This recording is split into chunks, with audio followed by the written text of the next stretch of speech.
ఇంతకు ముందు భాగాల్లో జరిగిన స్టోరీ. గీతాంజలి తన తల్లిదండ్రులకు చెప్పకుండా వాళ్ళ ఊర్లో కూలి పనిచేయడానికి వచ్చిన రాజేంద్రను ప్రేమించి పెళ్లి చేసుకుని రాజేంద్ర వాళ్ళ ఊరికి వస్తుంది. కానీ రాజేంద్ర తను అనుకున్నట్లు మంచివాడు కాదని, తన వెనుకున్న ఆస్తి కోసమే ప్రేమ నాటకం ఆడి తనను పెళ్లి చేసుకున్నాడని రాజేంద్ర ఇంటికి వచ్చిన కొద్ది రోజులకే తెలుసుకుంటుంది గీత. రాజేంద్ర ఏ పని చేయకుండా తిరుగుతూ ఉండటంతో ఆ బద్దకస్తుని నమ్ముకుంటే తనకు పుట్టబోయే పిల్లలు పస్తూ ఉండాల్సి వస్తుందని వాళ్ళ పక్కింటి మల్లిక ద్వారా ఒక పూల తోటలో పనిచేయడానికి వెళ్తూ ఉంటుంది గీత. తర్వాత గీతకి 2 పిల్లలు పుడతారు. పిల్లలు పుట్టిన తర్వాత గీతాంజలి తల్లిదండ్రులు కూతుర్ని వెతుక్కుంటూ వస్తారని, వాళ్లతో పాటు తను కూడా అత్తవారింటికి మకాం మార్చవచ్చని అనుకుంటాడు రాజేంద్ర. కానీ గీత వాళ్ళ తల్లిదండ్రులు ఆస్తులన్నీ అమ్ముకుని ఎటో వెళ్లిపోయారని రాజేంద్రకు తెలుస్తుంది. దాంతో అత్తమామల ఆస్తులపై ఎన్నో ఆశలు పెట్టుకున్న రాజేంద్రకు ఎదురు దెబ్బ తగిలినట్లు అవుతుంది. అసలే సోమరిపోతైన రాజేంద్రకు భార్య పిల్లల బాధ్యత పెద్ద భారంగా అనిపిస్తుంది. దాంతో ఎలాగైనా వాళ్ళని వదిలించుకోవాలని ఆలోచిస్తూ ఉంటాడు రాజేంద్ర. ఇంతలో రాజేంద్రకు గీత పనిచేసే పూలతోట యజమాని పల్లవితో పరిచయం అవుతుంది. తనకు పిల్లలు పుట్టకపోవడంతో భర్త వదిలేశాడని, అతనిచ్చిన డబ్బుతోనే పూలతోట ఇల్లు కొనుక్కున్నానని పల్లవి మాటల ద్వారా తెలుసుకుంటాడు రాజేంద్ర. ఎలాగైనా గీతను వదిలించుకుని పల్లవిని పెళ్లి చేసుకుంటే ఆమె ఆస్తి తన సొంతం అవుతుందని అనుకుంటాడు రాజేంద్ర. దాంతో పల్లవికి గీతాంజలి మీద లేనిపోని కల్పించి చెప్పి తన మకాం పల్లవి ఇంటికి మారుస్తాడు రాజేంద్ర. అలా భర్త తనను పిల్లలను వదిలేసి వెళ్లటంతో అది భరించలేని గీత కళ్ళు తిరిగి పడిపోతుంది. అది చూసిన గీత వాళ్ల పక్కింట్లో ఉండే మల్లిక తన భర్తతో చెప్పి డాక్టర్ని పిలిపించి గీతకు వైద్యం చేపిస్తుంది. తర్వాత కళ్ళు తెరిచిన గీత తన భర్త ఇల్లు వదిలి వెళ్లిపోయాడని మల్లికకు చెప్తుంది. అతని సంగతి తర్వాత చూసుకోవచ్చు గానీ ముందు నువ్వు పట్టణం వెళ్లి పెద్ద ఆసుపత్రిలో చూయించుకోమని, లేకపోతే నీ ప్రాణాలకు చాలా ప్రమాదమని అంతకుముందు గీతకు వైద్యం చేసిన డాక్టర్ చెప్పాడని చెప్తుంది మల్లిక. పూట గడవటమే కష్టంగా ఉన్న తనకు పట్టణం వెళ్లి చూపించుకునేంత తాహత ఎక్కడుందని అంటుంది గీత. ఇక తర్వాత ఏం జరుగుతుందో చూడండి. అలాగంటే ఎలా గీత? నీ కోసం కాకపోయినా నీ పిల్లల కోసమైనా నువ్వు ఆరోగ్యంగా ఉండాలి కదా. పైగా నువ్వు త్వరపడకపోతే చాలా ప్రమాదమని ఆ డాక్టర్ చెప్పాడు. బాగా ఆలోచించి నిర్ణయం తీసుకో. ఇక నేను వెళ్తున్నాను. మా పిల్లలు ఇల్లు అంతా ఎంత గందరగోళం చేశారో ఏంటో అని మల్లిక ఆమెతో పాటు శంకరం వెళ్ళిపోతారు. దాంతో గీత ఆలోచనలో పడుతుంది. మరోవైపు పల్లవి వాళ్ళ ఇంటికి వచ్చిన రాజేంద్ర తన మనసులో ఇలా అనుకుంటూ ఉంటాడు. ఆ గీత దాని పిల్లల పేడ వదిలించుకున్నాను. ఇక నుండి పల్లవికి ఎలా దగ్గర కావాలో అది ఆలోచించాలి అనుకున్న రాజేంద్ర పల్లవి దగ్గరికి వస్తాడు. ఈ రోజే మీ ఇంట్లో దిగిపోయాను పల్లవి గారు. ఇప్పటి నుండే పనిలోకి దిగుతాను. నేను చేయవలసిన పనేంటో చెప్పండి అంటాడు రాజేంద్ర. ఇక అప్పటి నుండి రాజేంద్ర పల్లవి దగ్గర అతి వినయం నటించటమే కాకుండా తన మాటకారితనంతో పల్లవిని నవ్విస్తూ పల్లవిని తన వైపుకి తిప్పుకోవటానికి శాయశక్తులా ప్రయత్నిస్తూ ఉంటాడు రాజేంద్ర. ఒకరోజు ఎప్పట్లాగానే పల్లవి దగ్గరికి వస్తాడు రాజేంద్ర. రాజేంద్రను చూడగానే పల్లవి మాట్లాడుతూ, నువ్వు మా ఇంటికి వచ్చిన దగ్గర నుండి నీ భార్య తోటలో పనిచేయటానికి రావటం లేదు రాజు. ఏం జరిగిందో ఏంటో అంటుంది పల్లవి. నేను చెప్పాను కదా పల్లవి గారు, దానికి అహంకారం చాలా ఎక్కువ. తన మాట కాదని దాన్ని లెక్క చేయకుండా నేను ఇల్లు వదిలి వచ్చేశాను కదా. నేను మీతో పాటు పూల తోటకు వస్తానని దానికి తెలుసు. నాకు ఎదురు పట్టడం ఇష్టం లేక అది పనిలోకి రావటం లేదు. కానీ నా పిల్లల గురించే పల్లవి గారు నా బాధ అంతా. దాని పంతంతో వాళ్ళని ఎక్కడ పస్తులు పడుకోబెడుతుందో ఏంటో అంటాడు రాజేంద్ర. నువ్వెలాగూ నీ సంపాదనలో కొంత నీ పిల్లలకి ఇస్తానని అన్నావు కదా. ఈ రోజు నీకు కొంత డబ్బు ఇస్తాను. తీసుకువెళ్లి నీ పిల్లల కోసం ఇచ్చిరా. తర్వాత నీ జీతంలో తగ్గించుకుందు గాని అంటుంది పల్లవి. నాకు కావాల్సింది కూడా అదే కదా పల్లవి. నువ్వు నాకు డబ్బులు ఇస్తూ ఉండు. నేను పిల్లల పేరు చెప్పి ఖర్చు పెట్టుకుంటూ ఉంటాను అనుకుంటాడు రాజేంద్ర. మరోవైపు గీతాంజలి ఆరోగ్యం రోజు రోజుకు క్షీణిస్తూ ఉంటుంది. ఒకరోజు మల్లిక గీతతో మాట్లాడుతూ, ఇలా ఎన్ని రోజులని అవస్థపడుతూ ఉంటావు గీత. నీ ఆరోగ్యం బాగా లేక పనికి కూడా వెళ్ళలేకపోతున్నావు. మనలాంటి వాళ్ళు కష్టపడితే గాని పూట గడవని పరిస్థితి. ఇలాగే ఉంటే నీ పిల్లల గతి ఏంటి? నేను చెప్పిన మాట విని పట్నం వెళ్లి పెద్ద ఆసుపత్రిలో చూయించుకో గీత అంటుంది మల్లిక. నాకు కూడా చూపించుకోవాలని ఉందక్క. ఈ మధ్యన ఎందుకో చాలా ఆయాసంగా ఉంటుంది. అస్సలు నడవలేకపోతున్నాను. అందుకే పనిలో కూడా వెళ్ళటం లేదు. కానీ చెప్పాను కదక్క, హాస్పిటల్కు వెళ్లాలంటే కొంతైనా డబ్బుండాలి కదా. ఒక 10 రోజులకు సరిపడా సరుకులు తప్ప నా దగ్గర 100 రూపాయలు కూడా లేవక్క. ఇంకా హాస్పిటల్కి ఏం వెళ్తాను చెప్పు అంటుంది గీత. అది కాదు గీత, ఈ మధ్యన ప్రభుత్వ ఆసుపత్రిలో కొన్ని టెస్టులు ఉచితంగా చేస్తున్నారట. ముందు మనం పట్నం వెళ్లి అక్కడ చేసే టెస్టులు చేపిద్దాం. తర్వాత అనారోగ్యం ఏంటో తెలుస్తుంది. ఆ తర్వాత ఏం చేద్దామో నిదానంగా ఆలోచిద్దాం అంటుంది మల్లిక. సరే అక్క, కానీ పిల్లలిద్దరిని ఎక్కడుంచాలి అంటుంది గీత. అబ్బా, వాళ్ళు మా పిల్లలతో కలిసి ఆడుకుంటూ ఉంటారులే గీత. రేపటి వరకు మా ఆయన పనిలోకి వెళ్లకుండా పిల్లల దగ్గర ఉండమని చెప్తాలే అంటుంది మల్లిక. మాకు తోడుగా ఉండవలసిన నా భర్తే మమ్మల్ని వదిలించుకుని వెళ్ళిపోయాడు. ఏ సంబంధము లేని నువ్వు నా కోసం ఇంతగా తాపత్రయపడుతున్నావు. ఏమిచ్చినా నీ రుణం తీర్చుకోలేనక్క అంటుంది గీతాంజలి. మరుసటి రోజు పిల్లలిద్దరినీ మల్లిక వాళ్ళింట్లో వదిలేసి గీత మల్లికలిద్దరూ పట్నం బయలుదేరతారు. మరోవైపు రాజేంద్ర మాటల గారడిలో పడ్డ పల్లవి, నీతో మాట్లాడుతూ ఉంటే అసలు సమయమే తెలియదు రాజేంద్ర.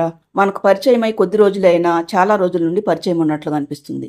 ఇదివరకు ఇంటికి వచ్చినా తోటకు వెళ్ళినా ఒంటరితనంతో దిగులు పడుతూ ఉండేదాన్ని. కానీ నువ్వు వచ్చిన తర్వాత కాస్త ప్రశాంతంగా అనిపిస్తుంది అంటుంది పల్లవి. మీరే కాదు పల్లవి గారు, మీరు పరిచయం అయిన తర్వాత నేను కూడా సంతోషంగా ఉండగలుగుతున్నాను. అందుకే మీరు ఒప్పుకుంటే జీవితాంతం మీకు తోడుగా ఉండాలని అనుకుంటున్నాను అని తన మనసులో మాట బయట పెడతాడు రాజేంద్ర. అంటే నువ్వు నన్ను పెళ్లి చేసుకుంటావా? నీకు భార్య పిల్లలు ఉన్నారు కదా, పైగా నన్ను పెళ్లి చేసుకుంటే తెలుసు కదా నాకు జీవితంలో పిల్లలు పుట్టే అవకాశం లేదని అంటుంది పల్లవి. నాకంతా తెలుసు పల్లవి గారు, ఇక నా భార్య సంగతి అంటారా? అది నన్నెప్పుడు భర్తగా చూసిందని, మా పెళ్ళైన దగ్గర నుండి నేను పేదవాడినని అవమానిస్తూనే ఉంది. మొన్న కూడా పిల్లల కోసమని కొంత డబ్బు ఇచ్చి వద్దామని వెళ్ళాను. కానీ ఆ గీత డబ్బు నా ముఖం మీద కొట్టి ఇక జీవితంలో తన ముఖం చూడొద్దని చెప్పి మరికొద్ది రోజుల్లో ఈ ఊరు వదిలి పుట్టింటికి వెళ్ళిపోతున్నానని చెప్పింది. అలాంటి దాంతో ఎలా కలిసి ఉండగలను చెప్పండి అంటాడు రాజేంద్ర బాధ నటిస్తూ. దాంతో పల్లవి ఆలోచిస్తూ, సరే నన్ను కాస్త ఆలోచించుకొనివ్వు. నేను రేపు మా అమ్మ వాళ్ళ ఊరికి వెళ్తున్నాను. 4 రోజులు అక్కడే ఉంటాను. మా అమ్మ వాళ్ళకు కూడా ఒక మాట చెప్పి ఊరు నుండి రాగానే నా నిర్ణయాన్ని చెప్తాను. నేను వచ్చే వరకు నువ్వే తోట పనిని పని వాళ్ళతో దగ్గరుండి చేయించు అంటుంది పల్లవి. దాంతో రాజేంద్ర మనసు ఆనందంతో పొంగిపోతుంది. ఈ పల్లవి పూర్తిగా నా బుట్టలో పడిపోయింది. తను ఊరు నుండి రాగానే ఏదో ఒకటి చేసి వెంటనే ఆమెను పెళ్లి చేసుకోవాలి. తరువాత ఆమె ఆస్తి అంతా నాదవుతుంది అనుకుంటాడు రాజేంద్ర. మరోవైపు సాయంత్రం అవుతూ ఉండగా పట్నం నుండి ఇంటికొచ్చిన గీతాంజలి తన పిల్లలిద్దరిని పట్టుకుని గట్టిగా ఏడవటం మొదలు పెడుతుంది. అది చూసిన శంకరం ఏం జరిగిందో తెలియక అయోమయంగా గీతను మల్లికను చూస్తూ ఉంటాడు. గీత ఏడుస్తూ ఉండటంతో మల్లిక గీతను ఓదారుస్తూ, బాధపడక గీత, నువ్విలా పిల్లల ముందు ఏడిస్తే వాళ్ళు భయపడిపోతారు. అన్నింటికీ ఆ భగవంతుడే ఉన్నాడు. నువ్వు ధైర్యంగా ఉండమ్మా. ముందు నువ్వు ఇంట్లోకి పద, ఏమైనా తిని విశ్రాంతి తీసుకుందు గాని అంటుంది మల్లిక. అసలేమైంది మల్లిక? డాక్టర్ ఏమన్నాడు? గీత ఎందుకు అలా ఏడుస్తుంది అంటాడు శంకరం. మరి కాసేపటి తర్వాత శంకరం మల్లికలిద్దరూ వాళ్ళ ఇంట్లోకి వస్తారు. వచ్చినప్పటి నుండి చూస్తున్నాను, మన పిల్లలు కనిపించటం లేదు. ఏరండి వాళ్ళు అంటుంది మల్లిక. పిల్లల సంగతి తర్వాత చెప్తా గానీ ముందు గీత గురించి డాక్టర్ ఏమన్నాడు చెప్పు. గీత వచ్చినప్పటి నుండి ఎందుకు అలా ఏడుస్తుంది అంటాడు శంకరం. చెప్పటానికి ఏముందండి, గీతకు గుండెలో ఏదో సమస్య ఉందట. దానికి ఖచ్చితంగా ఆపరేషన్ చేయాలట. చాలా డబ్బు ఖర్చు అవుతుందట. అంత డబ్బు ఖర్చు పెట్టి ఆపరేషన్ చేయించినా గీత బ్రతుకుతుందో లేదోనని ఆ డాక్టర్లు అంటున్నారు. పాపం గీత పరిస్థితి చూస్తుంటే చాలా జాలిస్తుందండి. ఆమెకి ఏదైనా జరగరాంది జరిగితే ఆ పిల్లలిద్దరూ అనాథలైపోతారండి అంటుంది మల్లిక. అయ్యో పాపం, గీతకు చాలా పెద్ద కష్టం వచ్చిందే, మరిప్పుడేం చేద్దాం మల్లిక అంటాడు శంకరం. మనమేం చేయగలమండి? ఆపరేషన్ చేయాలంటే లక్షలు కావాలట. మన 4 పిల్లల్ని పోషించుకోవటానికి మనకు చాలా కష్టంగా ఉంది. ఇక మనము ఆమెకేం సహాయం చేయగలం? చూద్దాం, ఆ దేవుడు గీత నుదుటి మీద ఎలా రాసిపెట్టాడు అంటుంది మల్లిక. మరుసటి రోజు గీత పిల్లలిద్దరిని తీసుకుని మల్లిక వాళ్ళ ఇంటి దగ్గరికి వస్తుంది. రావటంతోనే మల్లికతో మాట్లాడుతూ, నేను రాజేందర్ దగ్గరికి వెళ్తున్నానక్క అంటుంది గీత. ఇప్పుడు అతని దగ్గరికి ఎందుకు గీత అంటుంది మల్లిక. వచ్చిన తర్వాత చెప్తానక్క అంటూ గీత రాజేందర్ దగ్గరికి బయలుదేరుతుంది. గీత వచ్చేసరికి రాజేంద్ర పూల తోట దగ్గరికి వెళ్ళటానికి బయలుదేరుతూ ఉంటాడు. గీతను చూడగానే రాజేంద్ర ఆశ్చర్యపోతూ, ఏంటి గీత గారు, ఎందుకు పనికిరాని రాజేంద్రను వెతుక్కుంటూ వచ్చారు అంటాడు రాజేంద్ర వెటకారంగా. ఎందుకండి అలా నిష్ఠూరంగా మాట్లాడతారు? పిల్లల గురించి మీతో మాట్లాడాలని వచ్చానండి అని తనకొచ్చిన అనారోగ్యం గురించి చెప్పి, ఇక నేను బ్రతుకుతానన్న ఆశ నాకు లేదండి. అందుకే పిల్లల బాధ్యత మీకు అప్పగించాలని వచ్చాను. ఇక నుండి వీళ్ళకి అమ్మా నాన్న అన్నీ మీరేనండి అంటుంది గీత. ఏంటి, నిజంగానే నీకంత పెద్ద జబ్బు వచ్చిందా? కానీ నువ్వు చెప్పింది నిజమే అయినా నేను నీకు ఏ విధంగానూ సహాయం చేయలేను.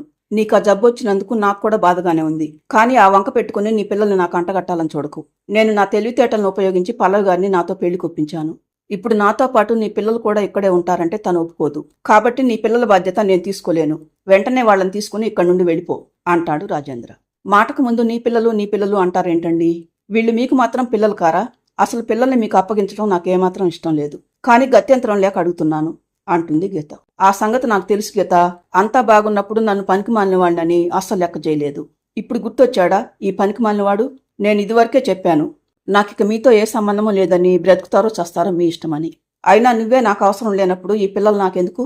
వీళ్లను ఏ అనాథ శరణాలయంలోనన్నా లేకపోతే ఏ గుడి మెట్ల దగ్గరైనా వదిలేయి.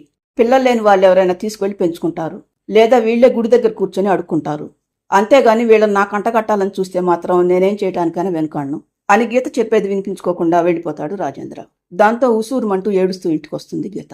గీత రాగానే, ఏమైంది గీత, రాజేంద్ర దగ్గరికి ఎందుకు వెళ్ళావు, అతనేమన్నాడు అంటుంది మల్లిక. గీత జరిగిన విషయమంతా చెప్పి, నేను చావబోతున్నానని చెప్తే అయినా ఆయన మారతాడని అనుకున్నానక్క.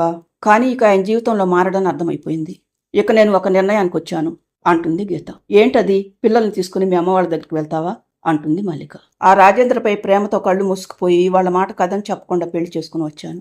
వాళ్ళ పరువు తీశాను. మళ్ళీ ఏ ముఖం పెట్టుకుని మా అమ్మా నాన్నల దగ్గరికి వెళ్తాను? ఒకవేళ పిల్లల కోసం మనసు చంపుకుని వెళ్దామన్నా వాళ్ళెక్కడున్నారో నాకు తెలియదు. తెలుసుకునేంత సమయం కూడా లేదు. మరో వారం 10 రోజుల్లో ఆపరేషన్ జరగకపోతే నేను బ్రతకనని డాక్టర్లు చెప్పారు కదా అంటుంది గీతాంజలి. మరి వారం రోజుల్లో చనిపోబోతున్న గీతాంజలి తన పిల్లల విషయంలో ఏ నిర్ణయం తీసుకోబోతుంది? తండ్రి ఎలాగూ పిల్లల్ని వదిలించుకున్నాడు. ఇక తల్లి కూడా దూరం అయితే ఆ పసిపిల్లల గతేంటి? అంత దుర్మార్గంగా ప్రవర్తించే రాజేంద్రకు చివరికి ఏం శిక్ష పడుతుంది?